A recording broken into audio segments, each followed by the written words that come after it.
Ngayon naman ay dadako tayo sa Waray. Lokasyon. Nabibilang dito ang Biliran, Hilagang Samar, Katimugang Leyte, Leyte Samar, at Silangang Samar. So, dadako tayo sa lokasyon. Ang mga waray ay makikita sa Silangang Visayas. So, ilabi na sa Samar or Eastern, Western, Northern Samar and sa Leyte. So, nagpasabot nga kini ang mga waray nagpuyo sa mga lugar nga napalibutan sa dagat. Mao nga ang ilang kinabuhi konektado sa tubig ug kalikupan. Next is tao at kultura. Ang mga tao gitawag og waray o waraynon. Ug ang ilang pinulungan kay wikang waray. Ang ilang kultura nila is ang mga waray is relihiyoso, mahilig sa pesta o selebrasyon, nagapadayon sa tradisyon o kaugalian. So, ang mga waray napakita nga adunay lig-on nga in identidad ug ilang gipreserbar ang ilang kultura pinaagi sa sinultian og tradisyon. Next, we have heograpiyang politikal. Ang waray nga lugar sakop sa rehiyon sa Eastern Visayas or the Region 8. Ug adunay laing-laing probinsya ug lungsod nga nagdumala sa ilang lugar.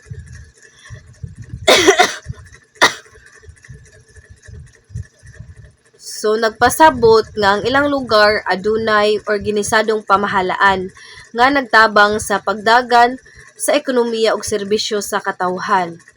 Next, we have pamayanan. Ang pamayanan ng waray sa waray kay duol sa baybayon, uban sa umahan, adunay baryo nga lungsod nga nagtinabangay. So, nagpakita ang ilang komunidad nga simple pero magkahiusa ug magtinabangay sa panginabuhi. Next, we have topografiya. Ang ilang lugar adunay kapatagan, kabukiran, dagat ug baybayon. So, ang laing-laing porma sa yuta nakaapekto sa ilang panginabuhi sama sa pangingisda ug pagsasaka.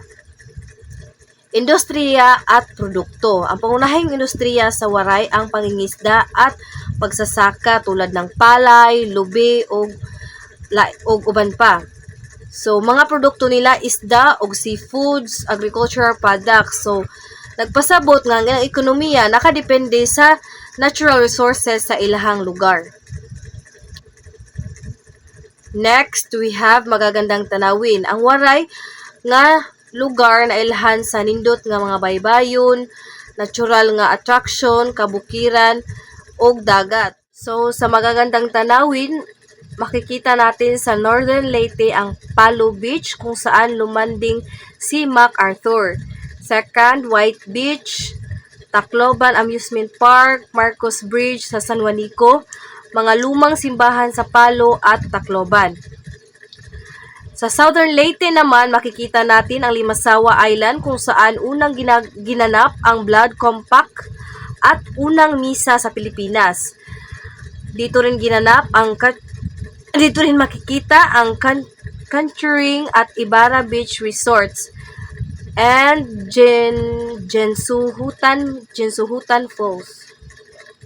Sa Western Samar naman, makikita natin ang Base Cave, Blanca Aurora Falls sa Gandara, Suhutan National Park sa Base.